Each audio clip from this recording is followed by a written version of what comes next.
Al-adiyat artinya kuda, sebenarnya kuda yang berlari ya, al-adiyat. Ini surah ke 100. Jumlah ayatnya 11 ya. Bisa kita mulai ya? Oke, auzubillahi minasyaitonirrajim. Bismillahirrahmanirrahim. Wal 'adiyati dhabha, dan demi kuda perang yang berlari kencang. Dhabha. Dhabha itu kalau bahasa Arabnya artinya suara yang muncul karena nafas yang terengah-engah. Kalau kalian lari, terus kalian kecapean, suaranya gimana? Gitu kan? Nah, wal 'adiyati dhabha, wa-nya di situ artinya demi. Kalau Allah bersumpah terhadap sesuatu berarti menyatakan serius, sungguh-sungguh dan penting untuk diperhatikan. Wal 'adiyati dhabha, demi kuda perang yang berlari kencang. Kenapa disebut dengan berlari kencang? Karena dhabha itu adalah suara nafas. Ya. Jadi kalau orang nafasnya sampai bersuara, kan kalau kita bernapas ada suaranya nggak sih? Napas normal? Nggak kan? Nggak ada kan yang bernapas? Nggak ada kan? Kesurupan kalau gitu ya. Kalau napas normal tuh nggak ada suaranya. Tapi kalau napas sampai ada suaranya berarti dia terengah-engah. Nah ini maksudnya apa? Demi kuda perang yang berlari kencang, karena sampai ada dhabha, sampai ada nafas yang terengah-engah. Oke? Fal muriyati qadha, apa artinya? Dan kuda yang memercikan bunga api. Yap.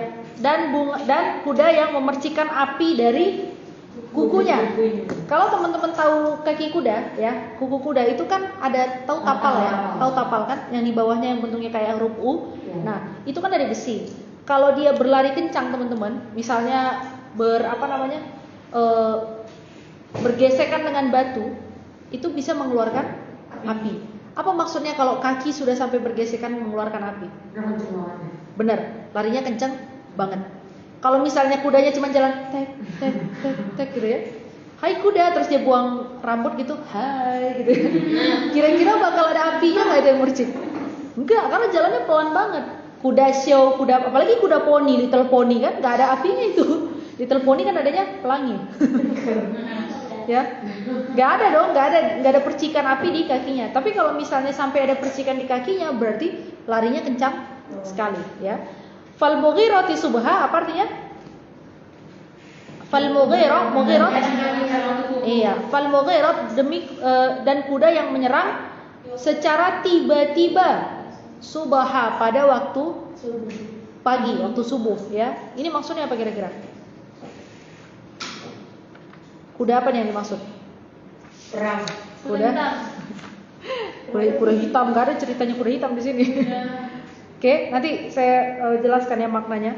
Fa'asarna bihi naqa, apa artinya fa'asarna? Iya. Fa'asarna, maka asar itu kan artinya jejak. Ya, asar itu artinya jejak. Fa'asarna, kemudian dia meninggalkan jejak naqa dengan debu-debu. Maksudnya apa? Kalau kakinya itu meninggalkan jejak, debunya terbang nggak? Iya. Ya kan? Kalau pukulannya kuat banget tuh, pasti debunya terbang. Dan karena debunya terbang itu, dia meninggalkan jejak langkah gitu ya. Kalau kalian jalan aja, jalan, kemudian jangan dibecek-becek. Kalau becek kan nggak ada debunya kan? Di jalan yang berpasir. Ketika kalian meninggalkan jejak, debunya terbangan nggak? Masa? Jalan nih kalian, debunya berterbangan nggak? Kalau dia kering, itu pasti berterbangan, walaupun sedikit. Nah, ini bayangin, berarti si kuda ini dengan nafas terengah-engah, kemudian kakinya sampai mengeluarkan api, percikan api, dan kemudian dia sampai menerbangkan debu, meninggalkan jejak sampai menerbangkan debu. Itu berarti kudanya lari sangat kencang sekali. Kira-kira kalau cuman kuda hiasan bisa nggak kayak gini? Yang bisa kayak gini kuda apa? Kuda perang. Ya. Kalau kuda kendaraan bisa nggak kayak gini? Biasa aja. Ini pasti kuda perang. Ya.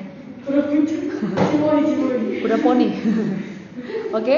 Nah, fawasatna bihi jam'ah. Fawasatna apa artinya? Wasatun. Wasatun artinya? Ya. Wasatun itu artinya tengah. Fawasatna bihi jam'ah, dan kemudian menuju ke tengah-tengah kumpulan. Berarti mendatangi musuh. Sampai musuh itu kemudian terpecah-pecah, ya. Musuh itu kemudian kaget karena diserang oleh kuda. Ada yang pernah kena tendang kuda nggak? Pernah ditendang kuda? Enggak. Saya pernah, sakit. Sakit. Jadi di tempat saya itu ada namanya, kalau teman-teman tahu, ada Gunung Sinabung ya. Nah tapi nggak di situnya. Jadi di dekat situ yang favorit, bukan favorit lah, famous itu namanya Brastagi, Gunung Sibaya. Nah itu kalau kita naik ke puncak, di atasnya itu biasanya ada yang nawarin wisata naik kuda gitu. Cuman ya kudanya kadang-kadang bisa diatur, kadang mau cabut-cabut sendiri kan, mau kabur sendiri gitu. Tapi lumayan jinak. Nah itu saya sebenarnya bukan ditendang sih, saya dipukul pakai ininya, pakai ekornya. Ekornya kan kelihatannya halus ya, lembut gitu kan. Jadi saya lagi berdiri, saya masih kecil kan, cepak. Iya muka saya. Namanya saya pendek, kecil, terus kudanya tinggi. Nah dia tuh sebenarnya lagi main-main apa tuh namanya? Lagi mainin ekornya, seneng gitu kan, lagi main-main ekornya gitu. Tapi mungkin dia nggak tahu saya di belakang. Wah. Itu baru ekornya sakit. Kalau ketendang kuda, nauzubillah ya. Tapi teman saya tuh ada sih yang pernah ditendang, bukan ditendang, cuma diginin doang. Apa tuh namanya? Kalau bahasa Medan tuh dijegel. Di apa? Di tackle. Ini kakinya nih, tak digituin doang. Ini kakinya nih, begini. Geser dikit gitu. Iya, geser dikit. Cuman kan udah nggak bisa ngomong, misi bang kan nggak gitu. Jadi itu di tackle gitu tuh, kalau misalnya nggak kuat itu bisa lumpuh orangnya, karena emang kuda itu kuat banget ya. Makanya ada istilah tenaga kuda. Ya, tenaga kuda. Maksudnya tenaga kuda itu ya disangkinkan kuatnya gitu. Sakit loh itu. Saya kena tepok sama ekornya itu pedes loh. Beneran muka saya ditepok sama ekor kuda itu pedes gitu. Apalagi kalau ditendang ya. Auzubillah min dzalik, janganlah. Nah, maksudnya apa? Dari ayat 1 sampai 5 ini teman-teman, apa aja tadi ciri-ciri kuda perangnya? Nafas dengan Ya, kuda yang berlari dengan kencang sehingga mengeluarkan suara nafas. Kemudian memercikan api. Nah, di ayat 1 sampai 5 ini Allah bersumpah dengan kuda-kuda perang yang berada dalam suasana hiruk pikuknya perang. Tapi digambarkan dengan sedemikian indah. Cantik nggak kalau teman-teman bisa bayangkan ini? cantik. Benar. Estetik. Estetik ya? Lari gitu kan? Dengan suara nafasnya gitu kan? Terus habis itu memercikan api, debunya berterbangan kemana-mana, menerjang ke tengah-tengah musuh, dan kemudian memecah musuh. Keren gak itu kira-kira? Keren. Itu kenapa Allah gambarkan seindah ini? Karena maksudnya apa? Gini teman-teman, kalau kuda ya, kuda itu salah satu yang susah dijinakkan apa mudah dijinakkan? Susahnya di mana? Suka ngamuk. Berarti belum jago jinakinnya. Nah, maksudnya apa teman-teman? Ini menggambarkan kalau kuda saja itu bisa dikendalikan dengan sedemikian indahnya, apalagi manusia. Jadi kalau kuda saja bisa dikendalikan, apalagi manusia harusnya bisa mengendalikan diri sendiri. Kalau tahu joki ya, joki kuda tuh yang naik orang yang di atas kuda itu dia mengendalikan kuda tuh gampang atau susah? Susah ya. Pasti ada, nggak bisa selamanya kita pikir wah ini kudanya aman-aman aja nih, cantik-cantik aja nih, baik-baik aja, nggak bisa. Dan sometimes kita nggak bisa menebak ya, tiba-tiba ngamuk, tiba-tiba ngambek. Soalnya kuda itu kadang-kadang suka sensian. Iya beneran serius. Jadi kalau lagi baik-baik aja gitu kan, tiba-tiba nggak ada angin, nggak ada hujan, dia bisa ngambek. Iya bener. Kalau dia nggak nyaman aja, dia nggak nyaman dengan satu kuda itu agak sensitif ya. Karena dulu kita pernah punya kuda di sini kan, ada 3 kuda yang aktif. Aku pernah naik ke sini. Nah itu yang ada di sini. Itu sensitif sekali teman-teman. Kuda itu nggak ada angin, nggak ada hujan. Kalau dia lagi ngambek, lagi nggak enak hati, dia bisa ngambek. Ngambeknya ya suka-suka dia nggak mau disuruh dibelokin ke kanan, nggak mau, disuruh masuk nggak mau. Kadang-kadang dia naik-naikin kakinya gitu. Mana tenaganya gede lagi kan. Nah, itu nggak lucu sih kalau misalnya gini. Nggak lucu, takut kita.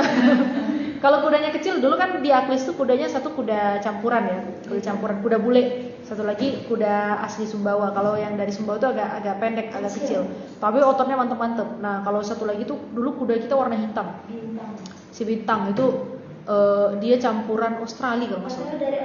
Iya dia campuran Australia sama apa gitu, kuda bule lah pokoknya. Itu badannya mantep banget. Dia masuk ke empang lele tuh, empang lele depan, itu dia masuk ke empang lele sampai keluar kayak nggak bergerak gitu, kayak terbang aja gitu. Iya benar, dia lari dari ujung masuk empang lele keluar. Enggak, karena kan waktu itu ada pawangnya. Nah itu, jadi maksudnya gini teman-teman, kalau kuda aja ya bisa dikendalikan, berarti manusia harusnya bisa mengendalikan dirinya sendiri. Oke? Kita lanjut ayat 6 ya. Innal insana, sesungguhnya manusia itu li rabbih, terhadap Tuhannya, lakanut. Apa lakanut? Suka ingkar. Ya. Bukan. Kalau laknat itu lam, ain, nun, tamarbutoh. Laknat, bukan lagenad, bukan. Ya, kecuali kalian nonton di Tahilalat, Luqnut. Ya. Ini lakanut. Lakanut tuh bukan laknat ya, beda. Laknat kalau itu. Oke, sesungguhnya manusia itu terhadap Tuhannya suka berbuat ingkar. Apa aja bukti ingkarnya manusia kepada Allah? Apa ayo? Ingkar nikmat, benar. Setelah itu dikasih kecerdasan, bisa mikir, bukannya memikirkan kekuasaan Allah, malah sok-sokan menentang Tuhan. Oh, Tuhan itu tidak ada. Kalau memang Tuhan itu tidak ada, kenapa perlu ditiadakan? Mikir nggak? Ya kan? Kalau Tuhan itu memang tidak ada, kenapa perlu ditiadakan? Dapat kan poinnya? Dapat kan? Kalau memang beneran tidak ada, tidak perlu ditiadakan. Benar kan? Berarti sebenarnya Tuhan itu ada, makanya perlu sama mereka ditiadakan. Karena mereka nggak pengen Tuhan itu dianggap ada, makanya kemudian mereka meniadakan Tuhan. Berarti aslinya Tuhan ada apa enggak? Ada dong. Ya kan? Kenapa harus ditiadakan? Nah itu, manusia itu begitu. Dikasih nikmat, dipakai buat mengingkari Allah. Dikasih pikiran, dipakai buat sok-sokan liberal, ya kan? Dikasih kecantikannya dipampangin di media sosial. Jadi konsumsi orang yang bukan muhrim. Di bawahnya quotesnya hadis, saling menyayangilah di antara kamu, tapi fotonya tiba-tiba apa coba? Quotesnya ayat Quran, tapi fotonya tiba-tiba, mohon maaf ya, menunjukkan aurat. Apa itu? Ada, banyak. Ya, banyak. Fotonya pakai, mohon maaf, pakai niqab, tapi matanya warna-warni, shadownya warna-warni. Sementara kan orang pakai niqab itu justru untuk menyempurnakan menutup aurat. Tapi fotonya sengaja miring dikit, matanya biar tajam, warnanya biru, merah, kuning, hijau gitu ya. Terus fotonya sambil bumerang. Apa itu? Ya, what is that? Jadi banyaklah manusia ini banyak ingkarnya sama Allah ya. Di surah Al-Mulk kan juga dikatakan ya, Allah menciptakan kepada kamu al-sam'u wal basar wal afidah qalilan ma tashkurun. Dikasih pendengaran, dikasih mata, dikasih hati nurani, tapi bersyukurnya sedikit sekali. Oke? Kita lanjut, wa innahu ala dzalika lasyahid, dan sesungguhnya dia terhadap yang demikian itu, maksudnya apa yang demikian itu? Terhadap rasa ingkarnya, ya. Terhadap rasa ingkarnya tadi, la syahid, sebenarnya dia menyaksikan. Syahadat artinya pengakuan, syahidah artinya menyaksikan. Jadi maksudnya apa? La syahid, dia tahu dia ingkar, dia mengaku dia ingkar, dan dia melihat sendiri keingkarannya itu. Oke? Dia tahu. Tanya hati nurani orang-orang yang menjauh dari Allah Subhanahu wa taala, nyaman enggak hidupnya? Saya jamin enggak. Gengsinya aja bilang, saya nyaman kok dengan hidup seperti ini. Tanya hati kecilnya, gak pernah tenang orang hidup jauh dari Allah. Gak akan pernah tenang. Karena udah diciptakan, set kita ini kodratnya akan selalu butuh kepada Allah Subhanahu wa ta'ala. Ya. Nah, kemudian apa? Wa innahu, dan sesungguhnya dia itu li hubbil khair, terhadap mencintai al-khair. Al-khair itu maksudnya kebaikan, tapi bisa juga artinya harta, ya. Dan sesungguhnya dia itu, kalau di sini artinya harta, terhadap cinta hartanya la syadid, sangat amat besar. Syadid itu sesuatu yang sangat, kalau bahasa Indonesia sadis gitu ya. Syadid, sungguh-sungguh amat cinta. Jadi udah dia gak bersyukur kepada Allah, dia ingkar, kemudian keingkarannya dia saksikan dan dia akui, kemudian juga terhadap hartanya dia amat sangat cinta. Nah, kepada orang yang tiga jenis ini, Orang yang tadi mengakui keingkarannya, orang yang benar-benar ingkar ya, dan kemudian terlalu cinta pada hartanya, Allah ingatkan dengan afala ya'lamu idza bu'sira ma fil qubur. Kata Allah, afala ya'lam, apakah dia enggak tahu gitu ya? Emangnya dia enggak tahu idza bu'sira, satu hari dia akan dibangkitkan dari dalam kubur. Bu'sira itu artinya mengeluarkan sesuatu yang dari sesuatu yang sudah lama tersimpan. Kalau kita keluar dari pintu, itu bahasa Arabnya apa? Khoroja, ya kan? Khoroja. Kalau kita keluar dari pintu, kita tersimpan lama nggak di dalam kelas? Enggak kan? Saya sudah tersimpan di kelas ini selama 2000 tahun saja, kamu jin. Tapi kalau bu'sira itu artinya sesuatu yang tersimpan, terpendam, lama, nggak kelihatan selama ini, kemudian dikeluarkan. Sebagaimana kalau misalnya tumbuhan misalnya kayak singkong kan nggak kelihatan.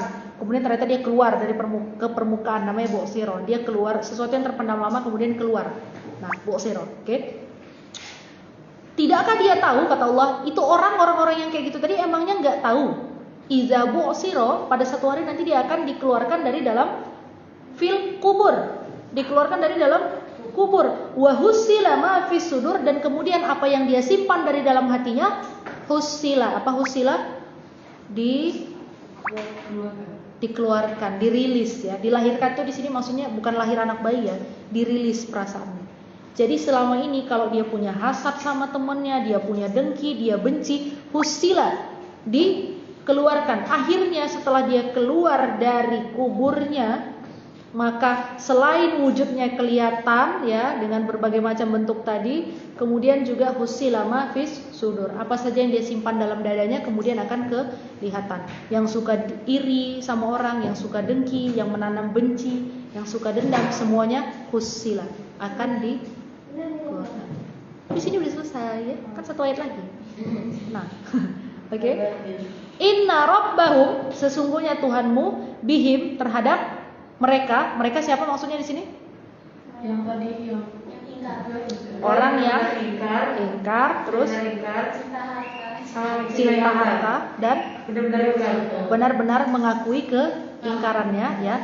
Inna rabbahum, sesungguhnya Tuhan kalian, bihim, terhadap mereka itu orang yang tadi, yauma idzin, pada hari itu, la khabir, amat sangat teliti. Oke, amat sangat maha mengetahui. Khobir itu, jadi kalau maha mengetahui itu kan alim ya, alimun. Kalau khobir itu teman-teman mengetahui sampai sedetail-detailnya. Khobir itu kan satu akar kata dengan khobar. Khobar artinya kabar, ya. Khobir itu mengetahui segala sesuatu sampai ke inti-intinya. Kalau kalian baca berita nih, suka nggak baca berita yang nggak jelas isinya? Clickbait. Wow, nomor 3 bikin penasaran, pasti buka apa sih kan? Clickbait. Kan nggak suka ya baca berita gitu ya.